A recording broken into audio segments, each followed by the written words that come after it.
Hello and welcome to another Home Inspector M.D video. Many older homes here in Ontario have a hidden danger that many people don't have on their radar. Home inspectors often come across older homes without ground fault protection in their bathrooms and kitchens. And in some cases, the entire house will have no ground fault protection. That is shocking to see.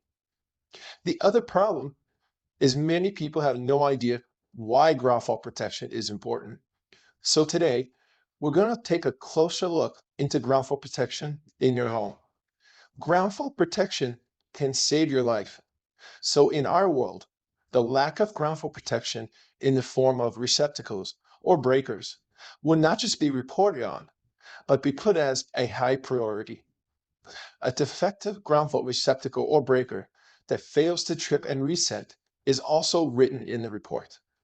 So electrical problems are something that should always be taken seriously.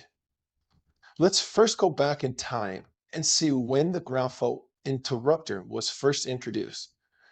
In 1961, Charles Dalziel invented what we know as the ground fault circuit interrupter, or GFCI.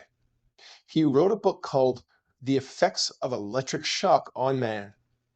What he did was use test subjects, mostly men and some women, to measure a person's threshold for electric current.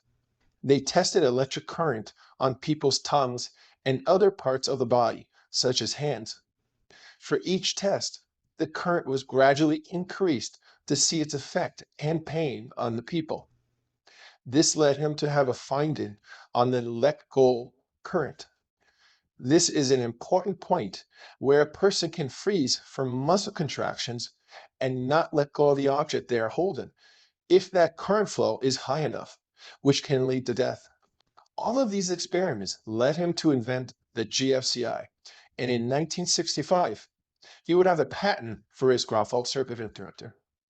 The same device we all should have in bathrooms, kitchens, or places where water is present. So, what did he invent? A GFCI device monitors the current flow into a device, such as an appliance, and the current flow out from that appliance. And if there is a difference of more than 5 milliamps, then the GFCI will trip and stop the current flow. We can assume that the difference in current is going through the person who touched the appliance, and so that needs to be stopped. The quickness of the GFCI to react and shut off power is as little as 0.025 of a second. So what are the types of GFCI used in the home? The most common type found in homes today is the GFCI receptacle. They are easy to identify from the regular receptacle with their test and reset button on the front. These are fairly inexpensive at around $20 to $30 Canadian and are found in most hardware stores. The second type is the GFCI breaker in your electrical panel. They are identified by their test button on the front of the breaker. But they are also much more expensive than a GFCI receptacle. Now, we're looking at around $110 to $160 for a single pole GFCI breaker. The third common type is the standalone extension cord with a GFCI protection. You can use these in areas that do not require GFCI protection, but you want GFCI protection in the case of an aquarium in the living room. So where in the house would we expect to find GFCI protection? Let's start with the kitchen. In Canada, there must be GFCI protection for the countertop receptacles within a 1.5 meter or 59-inch radius of the kitchen sink. That also means if you have an island with a receptacle that is within that radius, it must be GFCI protected. In older homes, it was standard to have a split receptacle in the kitchen that was fed from a double pole 15 amp breaker. In the electrical panel, you would replace that double pole 15 amp breaker with a double pole 15 amp GFCI breaker in order to give you the ground fault protection required in the kitchen. Kitchen countertop receptacle requirements have evolved in newer homes. In exchange for not using duplex receptacles, we now move from 15 to 20 amp single pole breakers. We also move to a 20 amp regular T-slot receptacle if more than the required radius distance from the sink.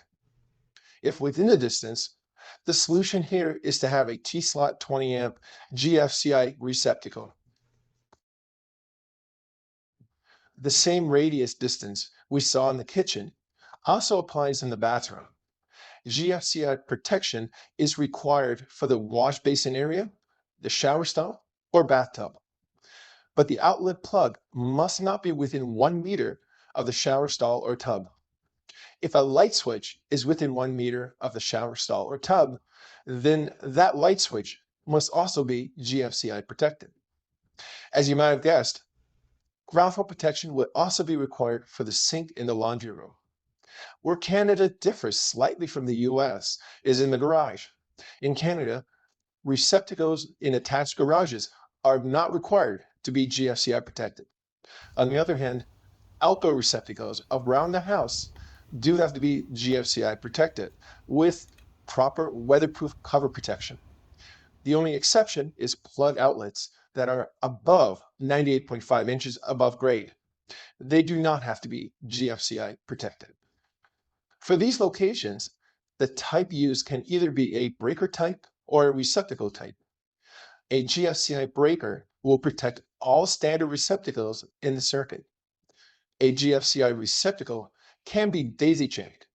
In many circumstances, you don't need a separate GFCI receptacle for each bathroom or kitchen receptacle.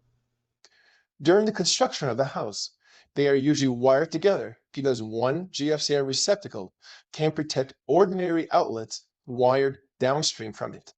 It is common for an electrician to install one GFCI receptacle in a bathroom and install regular outlets in the other bathrooms, so they will all be GFCI protected.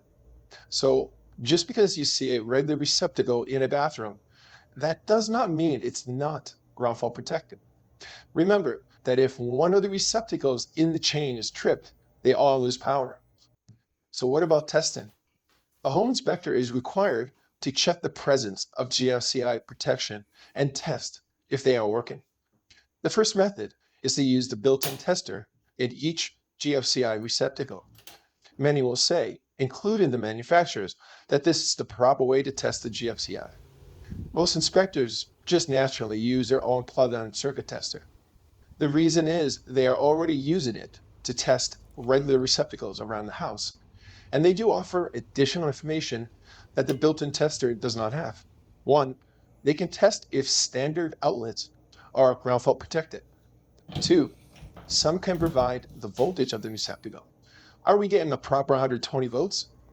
There could be problems if there is a significant undervoltage. And three, some can provide how fast the tripping mechanism is. A slow trip time can be an indicator of future failure. Fourth, they can show wiring issues, such as reverse polarity. Thank you for watching our video on the ground fault circuit interrupter and the big problem of missing GFCI protection in many older homes. If you find the information here useful, please subscribe and give us a thumbs up. And think about us on your next home inspection. Hey, looking for other videos like this one? Check out these other videos. Cheers.